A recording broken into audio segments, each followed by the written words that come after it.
Tune into the 2019 Truly Daebak Awards from January 21st to the 25th and the Fans' Choice Awards live on January 26th. Watch as we crown the best in K-pop from 2018, and be sure to cast your vote by using the link in the description below. Okay, let's go to topic 4, which is going to be Cooper's K-pop history. So basically we just wanted to have Cooper talk a little bit about how he got into K-pop, what his groups that he likes are, because we never really got a true introduction to him on the podcast, which we all did this episode 1 basically, or one of the first episodes. So yeah, go ahead, Cooper. Okay, so I'm gonna go back all the way to 2010. Before you were in K-pop. What?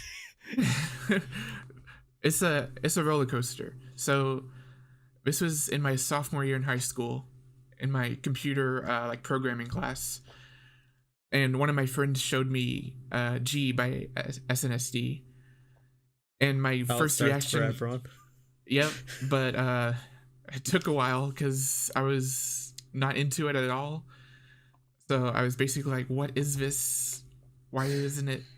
It's not even in English." Which is now like a comment I hate. So, but I was young back then, so. Yeah, you were in high school. You didn't know any better. I basically didn't think two things about it, which is crazy. And it wasn't until 2012 with Psy and Gangnam Style that I was reintroduced to K-pop again, which I didn't really even associate it with K-pop because it was just everywhere. Yeah. Getting like billions of views. So I was like, this is cool, I guess. See, it's funny because I completely associate that song with K-pop because I was in Korea when it happened, and I saw him perform it live at a concert with like over 100,000 people or whatever. It was ridiculous. Oh my god. Yeah, so it kind of ignored that, and then skipped to 2014. I saw Lady Gaga on my birthday in Dallas. And for those that don't know, like, Cooper is arguably the biggest fan of Lady Gaga in like the universe. So yeah, for his non-K-pop history, he's really into female pop and like indie artists. Yeah. So, and she had Crayon Pop as an opener. I remember that. Which, in hindsight, makes sense that she would have K-pop because a lot of her outfits from that era were like super Eastern Asian inspired, like super colorful, that kind of thing. Yeah. But then again, for like the third time, I was like, "This is nice. I guess other people enjoy this." I was like, I still wasn't interested in like. Going after looking into it basically. So 2015, this is just something I found out like last night. I was you totally it's just like he ruined his entire life. You filed it away in a part of your brain and you just only remembered it now. I was on break at work just like searching my last FM account. I was like, I'll go back to the beginning. It was like, I think, October 2015. I apparently found FX Four Walls on new releases, listened to the whole album, and never touched any K-pop until BTS. Fake FX fan. It was just like out of nowhere. Cooper's a fake FX fan. He hates Four Walls. Hey, that was my 11 in the song rating. Yeah, that's true. Which is even weirder because like I never went back to it. And then like my true like history with K-pop, I guess, starts October 2016 when I found Blood, Sweat, and Tears by BTS on YouTube. And that just began like a 4-month black hole of BTS content. Just thousands of videos, like everything I could watch. I like. Yeah, when we found Cooper, he only knew BTS basically. Yeah, I would just like send like spam BTS content in our Facebook chat, which I'm sure like we've seen all of this. But No, I thanks. mean, I didn't, because I don't really watch much like variety content Yeah. or whatever. So like a lot of it was definitely new to me because I didn't really go Yeah. looking for that. I was definitely a solo stan until like March of 2017. That's when like I started clicking on all the stuff you guys sent. What were you doing I was like- before that then, huh? Just waiting Kind for of us to talk ignoring. about BTS and ignoring it all. Yeah, it was literally a BTS hole. And then I started getting into like Red Velvet was kind of my second one. But yeah, after that it was basically like overtook all of my other media consumption up until this point still. Welcome Yeah. to the rest of your life. Yeah, welcome to the Pretty rest of your much. life. You're gonna do this. You're gonna listen to K-pop for when you're 35 years old. Good times. Yeah, I was like, I'm gonna watch 200 movies this year. I watched like 95. Hey, that's way more than I did. Yeah, but like, yeah, that's basically catches me up to now. I've just, except BTS has kind of like fallen. They aren't really I was my. gonna say, yeah. So what groups are your main Yeah. go-tos now? I'd say that's the most interesting thing, though, is that you're not as big of a BTS fan as you were back in the day. So before Army kills you, but I mean, yeah, it's literally because of Army that I'm not a BTS. oh, okay. So, yeah, so it's my favorites have kind of fluctuated a lot, especially the last 12 months or so. So like right now, my top two girl groups are like Red Velvet and Uju Sonyo. And boy groups are NCT is my ultimate bias group, and the boys are like my number two. Wow, he doesn't even mention Stray Kids anymore. Oh no. Those are just my top two. I follow like dozens. Oh yeah, This is he's a like group us. still. He follows all the groups now. Yeah, Stray Kids. Shout out to Stray Kids though. They're like number 4 or something. I don't know. 4. But yeah, but yeah, 4. Wow. Monsta X3. But I'd say 17's probably number 3. 17's 3. Okay. Wow, it's surprising. You don't actually. I feel like you don't actually talk about 17. That Yeah, much. you don't talk about I 17. didn't realize all they that were much. so high on your list. Yeah, I mostly just 17's music. Yeah, I you like. just listen to music a lot.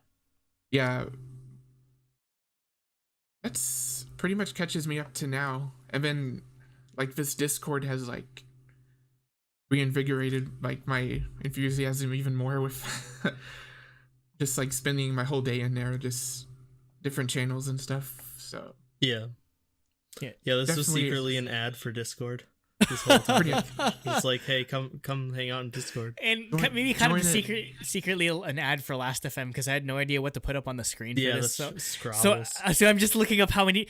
NCT has 2.1 million Scrabbles. Holy crap! Wait, let me go. Scrabbles. Let me go back to BTS. Let's see how many Scrabbles they have. Probably in Oh, like God. hundreds of millions. Wuju Sonyo has 1.3 million Scrabbles. Red Velvet has what? No, wait, no. I picked the wrong Red Velvet because it only has 11,000 Scrabbles. So I don't think that's correct. Red Velvet has 13.6 million Scrabbles. BTS was the one I searched before that, I believe.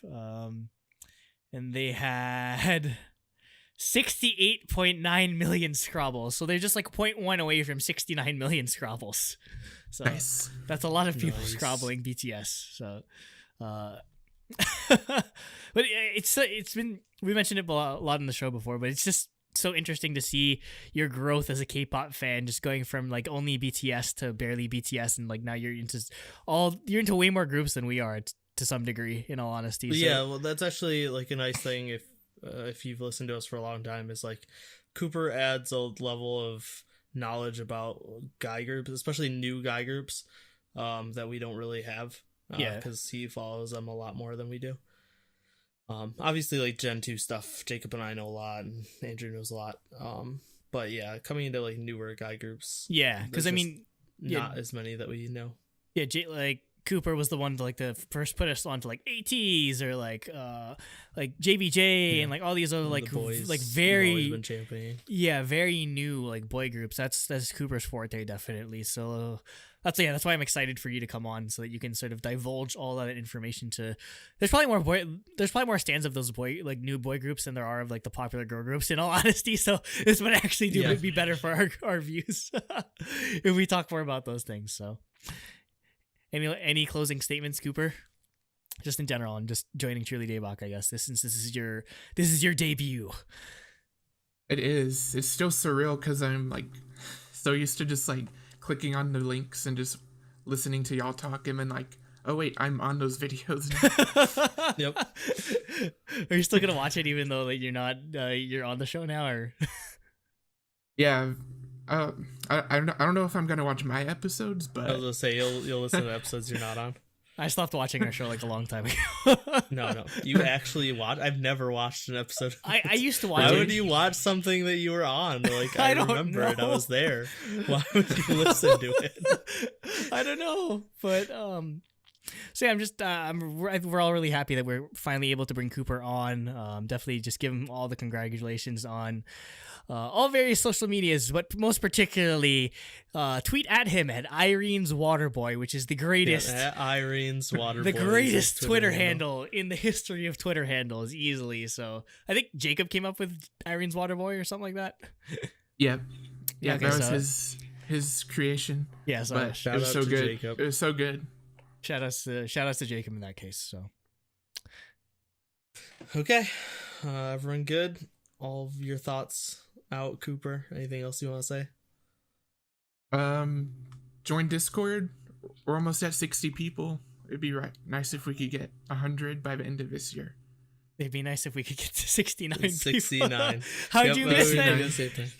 How'd you Nice. miss that number? Yep. That's okay. I mean, 100's a good goal. I Yeah. think it would still be manageable. I'm worried that when it gets too big, like It would just I'm be worried for that spam. day. Yeah.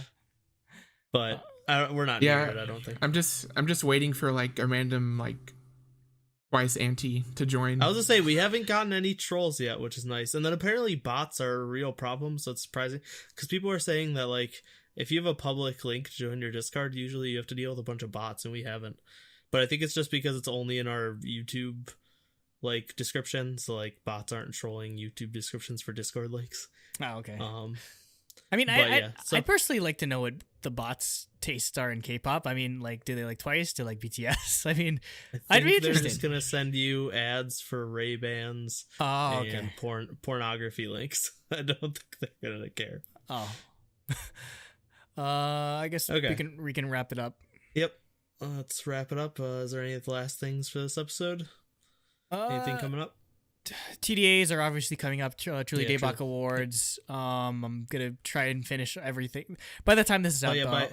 By the time this video's out or this part's out, you should know who the nominees are. So TDAs will run from the 21st to the 25th. We will be premiering the videos. I don't know exactly what time yet. However YouTube premieres works, it's a pre-recorded video, but you can sort of premiere it at a certain time live, like how live streams work. So we're gonna plan on doing that. We'll do that for the main Truly Daebak Awards, and then on the 26th is the current plan. We will do a live stream for the 2019 Truly Daebak Fans Choice Awards. So if you don't like any of our choices, if you think we're garbage for picking, I don't know, like Shiny as the artist of the year, you can make your choice. You can actually we'll have a fan voting only, like none of us will participate, like Google form, and sort of we'll compile all the data together, and we'll see who the fans choose for the best of 2018. So that should be really interesting. And just again to mention Discord, we're gonna plan on running a guessing game when it comes to the winners. So there'll be 2 chances to win. You'll either have a chance to win if you guess all of it correct for the main Truly Daebak Awards, you'll win a prize. If you guess all of it correct for the fans choice, then you'll win a prize, but it's only open to members of our Discord. So again, just please join our Discord if you want to be if you want a chance to win, or if you want to just check out and talk to some really cool K-pop fans that are also fans of Truly Daebak. So yep, that's all I've got on the docket for now. Yeah, I think that's it for us. Mm-hmm. So yeah, that was episode 104. Thank you and goodbye. Thank you. Stay scrobbling. Stay throbbingly scrobbling. Stream ung. Yes, streaming. Well, Boa is huge in Japan, so Yeah. it makes sense for this to be a Japanese single for sure. Only Boa could make me like a Tropical House song. Like, this is probably like one of my favorite Tropical House songs I've heard all year, which isn't Yeah, saying me too, much. actually. Which isn't saying much because I really don't like all too many, but like it's excellent. The choreography is amazing.